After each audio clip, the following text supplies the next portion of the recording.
Em todo o mundo, sítios megalíticos antigos desafiam nossa percepção da história humana.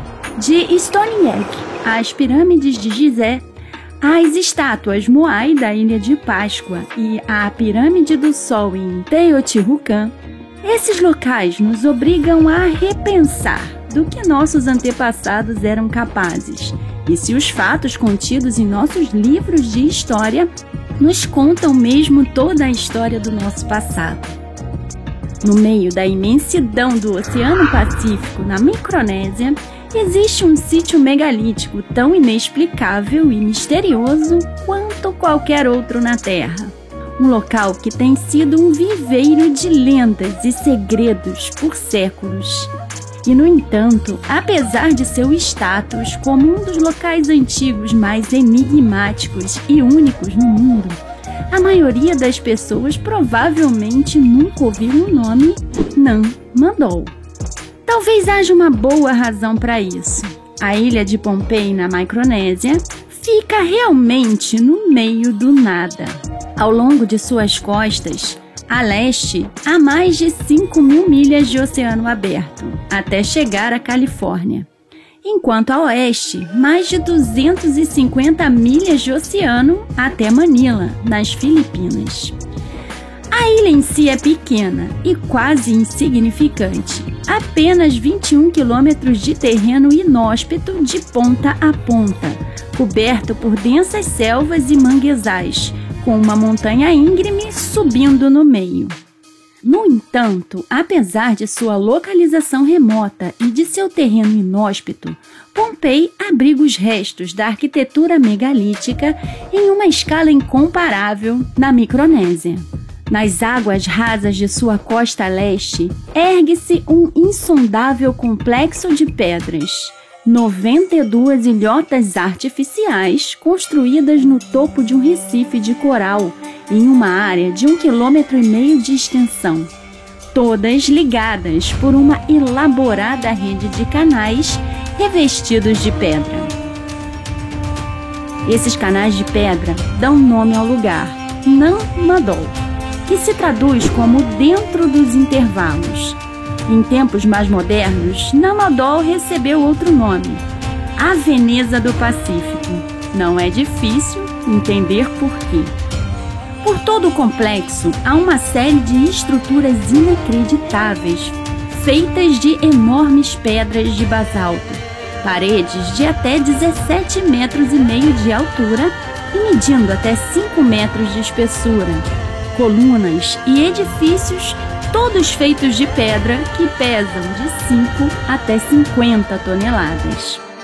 Surpreendentemente, estima-se que mais de 750 mil toneladas de pedras foram usadas na construção do local.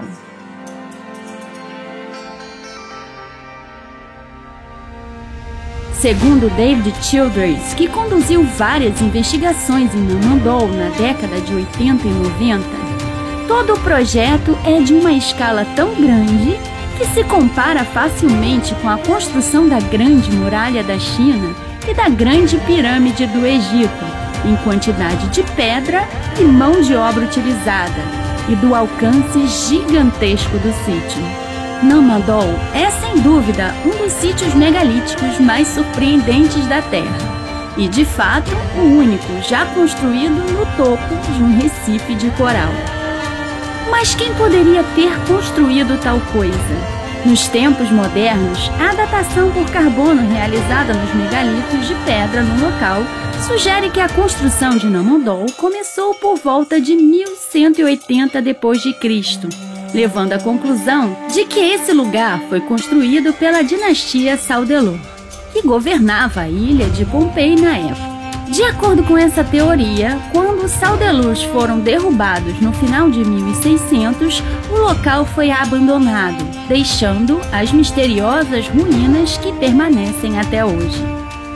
No entanto, estudos adicionais feitos no local indicam que o assentamento é ainda muito mais antigo e que remonta ao século II a.C., ou talvez ainda antes disso. Talvez o mistério dessa cidade vá muitos anos além da dinastia de Saudelor.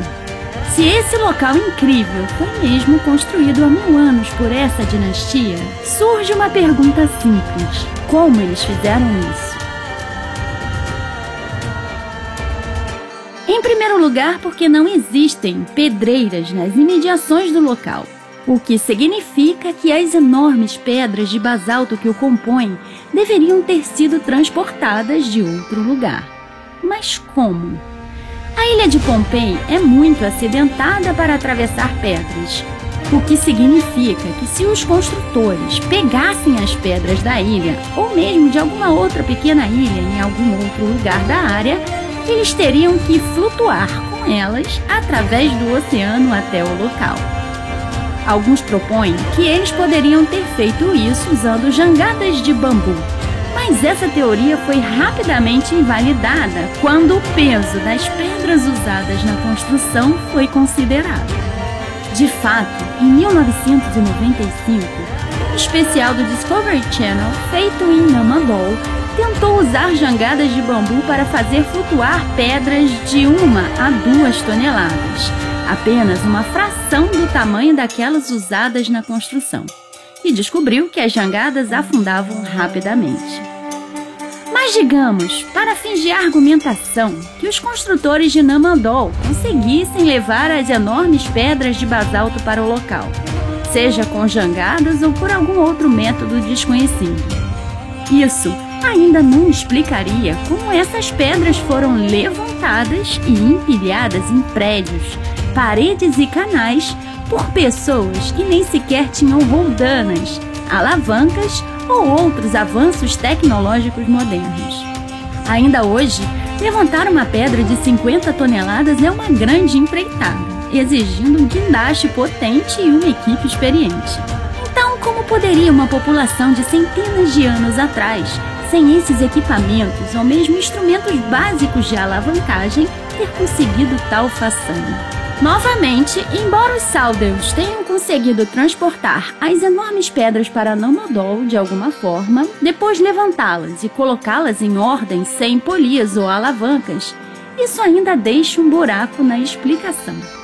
Na época da dinastia Saudelus, a população de toda a ilha de Pompei estava estimada entre 20 a 30 mil pessoas, incluindo crianças e idosos.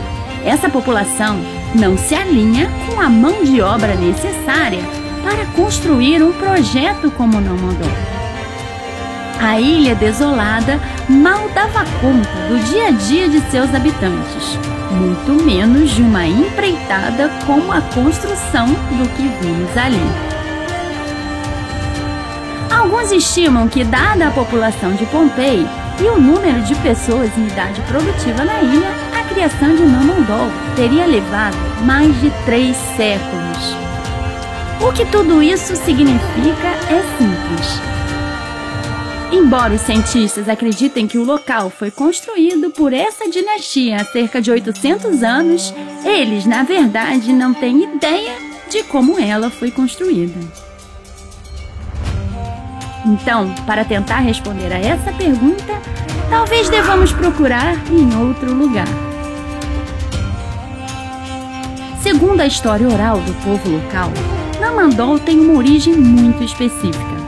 Começa com a história de um grupo de 7 homens e 9 mulheres que partiram de algum lugar do outro lado do oceano em busca de um novo lar em algum momento do passado distante. Durante a jornada, eles encontraram um espírito que os direcionou para uma ilha descoberta no Oceano Pacífico. Mas aquilo era um truque, e quando chegaram, a ilha não era maior que uma canoa, nem de longe grande o suficiente para acomodar a todos. Felizmente, os viajantes possuíam poderes mágicos que lhes permitiram chamar o resto da ilha para cima da água. E lá, eles se estabeleceram, construindo um altar de pedra bem no meio e batizando a ilha de Pompei, que significa sobre um altar de pedra. Ao longo dos séculos, mais 5 grupos de colonos chegariam à ilha, cada um trazendo um tipo de conhecimento mágico secreto de como mover montanhas, erguer recifes e moldar a ilha, construindo ao longo do tempo uma civilização florescente. Eventualmente, um sétimo grupo chegou, trazendo os feiticeiros mais poderosos até então, os irmãos Olispa e Olospa. Esses irmãos que construíram Nomodol usando seus poderes mágicos para lançar enormes pedras de basalto pelo ar, como se não tivessem pesos, e empilhando-as em ilhotas, canais, paredes e edifícios. Tão poderosa era sua magia que os irmãos conquistaram Pohnpei, fundando o que veio a ser conhecido como a dinastia Saudelot. De certa forma, essa história oral preenche a história da ilha de Pohnpei em um tempo anterior à escrita da história. Um conto de conquista, construção de civilização e domínio dinástico, explicado por meio de um mito dramático. Mas olhe mais de perto a história e especificamente a habilidade dos irmãos de levitar enormes pedras pesando até 50 toneladas no ar, usando algum tipo de magia. Alguns sugeriram que isso não era mágico e que a história não era um mito, mas sim a memória popular de uma tecnologia perdida. Mas que tipo de tecnologia perdida poderia ter permitido a um povo antigo levitar pedras enormemente pesadas pelo ar? Se você assistiu nosso vídeo anterior, provavelmente já sabe a resposta. Chama-se levitação acústica, descrita como uma técnica de levantar pedras pesadas combinando a frequência sonora da matéria, tornando-a leve e movendo-a para um lugar como na enorme piscina de Sigíria, que fica no topo da enorme montanha sem escadas. Tudo fica ainda mais inexplicável e misterioso se considerarmos os antigos sítios megalíticos ao redor do mundo, construídos a partir de enormes pedras onde aparentemente seriam impossíveis de serem movidas pelos antigos, muito menos usadas para a construção. Segundo alguns, a existência desses sítios megalíticos sugere que os antigos podem ter dominado a arte da levitação por meio de sons ou de algum outro método obscuro que lhes permitiu desafiar a gravidade e manipular objetos maciços com facilidade. Seria esse o segredo de um povo antigo que movimentava e empilhava pedras de muitas toneladas e que ficou registrado na história local como os dois irmãos com poderes mágicos? Talvez. Ou talvez haja outra explicação que seja ainda mais incrível. Durante séculos, a tradição pompeiana alertou sobre os terríveis poderes associados a Namondol. Os moradores locais acreditam que o local é cuidado por espíritos, colocados ali pelos antigos para protegê-lo de forasteiros, e que qualquer um que perturbe o local será amaldiçoado. Talvez seja apenas um mito criado pelos habitantes locais para desencorajar as potências coloniais a danificar sua história. Mas e se não for? Forasteiros da Europa chegaram pela primeira vez à ilha de Pohnpei no início de 1800, quando notaram imediatamente aquelas ruínas. Um dos primeiros a fazê-lo foi o cirurgião de um navio mercante chamado Dr. Campbell, que registrou eloquentemente o local em um artigo de 1836 intitulado Ilha da Ascensão. Em suas palavras, Namondol foi o trabalho de uma raça de homens que superem muito a geração atual, sobre cuja memória muitas eras se passaram e cuja história o esquecimento sombreou para sempre, deixando para a posteridade o prazer da especulação e da conjectura. Durante décadas, isso foi tudo o que o conhecimento europeu sobre Namondol representou: especulação e conjectura. Até a década de 1870, quando um antropólogo polonês chamado John Kubary chegou a Pohnpei no meio de uma viagem histórica. Em 1873, ele chegou à ilha de Pohnpei, onde empreenderia a primeira exploração sistemática das ruínas de Namondol, na tentativa de descobrir os segredos daquele sítio. Apesar dos avisos vigorosos dos habitantes locais sobre a maldição de Namondol, Kubari coletou vários ornamentos e implementos no local e até descobriu criptas inexploradas que chamou de tumbas reais. Como ele registrou em seu trabalho, todas as tumbas que exploraram estavam cheias de corais. Em todos os lugares foram encontrados restos de ossos humanos e ornamentos primitivos, pulseiras, colares e implementos, machados de pedra e assim por diante. Em 1874, Kubari estava pronto para retornar à Europa com seu incrível acervo de artefatos recuperados do local. Mas no caminho aconteceu um desastre. Assim, o navio se perdeu e as centenas de caixotes de Kubari, contendo grande parte da história de Namandol, afundaram, perdidos para sempre. Para Kubari, o naufrágio foi devastador, mas infelizmente as coisas só iriam piorar para ele. Ele decidiu ficar em uma plantação que comprou em Pompei, onde se casou com uma mulher local e teve 2 filhos. Tragicamente, no entanto, ambas as crianças morreram ainda na infância. Então, em 1882, a plantação de Kubari foi devastada quando um furacão passou pela área. Os poucos coqueiros que ficaram de pé foram rapidamente dizimados por uma praga de besouros que se seguiu ao furacão e destruíram completamente a plantação de Kubari de uma vez por todas. Sem esperanças e sem um tostão, ele escolheu deixar de viver em 1896. O resultado da vida desse homem seria uma decorrência da maldição de Namandol? No início do século XX, Pompei havia chegado ao domínio alemão e o cargo de governador foi dado a um homem chamado Victor Berg, um indivíduo mesquinho e perverso que passou grande parte de sua vida adulta nas ilhas do Pacífico. Apesar de ter sido fortemente alertado contra isso pelos habitantes locais, Berg começaria a explorar Namandol em 1907. Nas profundezas do complexo, ele descobriu uma tumba lacrada que continha os restos mortais dos antigos governantes de Pompei. Surpreendentemente, dentro da tumba, Berg encontrou restos de esqueletos diferentes daqueles que já haviam sido vistos antes. Os ossos eram enormes. Aparentemente pertenciam a uma raça de gigantes de cerca de 3 metros de altura. Isso era mesmo possível? Berg se perguntou. E se sim, quem eram esses antigos governantes gigantes? Na noite de sua descoberta, quando Berg tentava dormir, uma forte tempestade caiu sobre a ilha, martelando o oceano com raios e chuvas torrenciais. À distância, Berg e os outros juraram ter ouvido som de conchas ecoando nas montanhas de Pompei, enquanto, ainda mais bizarramente, estranhos orbes brilhantes supostamente enchiam o céu tempestuoso e enfurecido. No dia seguinte, com a tempestade aparentemente tendo passado, Berg estava determinado a continuar seu trabalho em Namandol.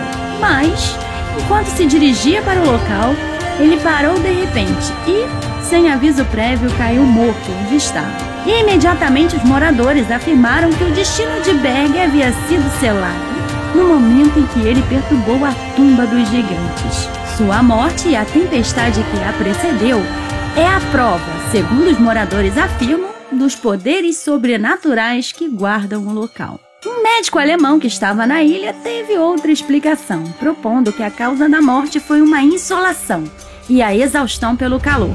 No entanto, como ele morreu, talvez não seja a questão mais importante que surge da história de Victor Berg. Se sua morte resultou de insolação ou de maldição, ainda há a questão do que Berg descobriu antes de morrer.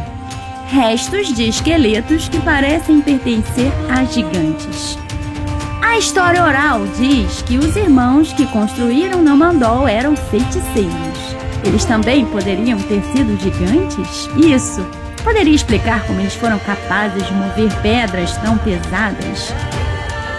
Após a Primeira Guerra Mundial, o controle da ilha de Pompei passou para as mãos do Japão. Como aqueles que governaram a ilha antes deles, os japoneses também começaram a investigar Namandol. No entanto, o que eles supostamente encontraram foi muito além do que qualquer coisa anterior.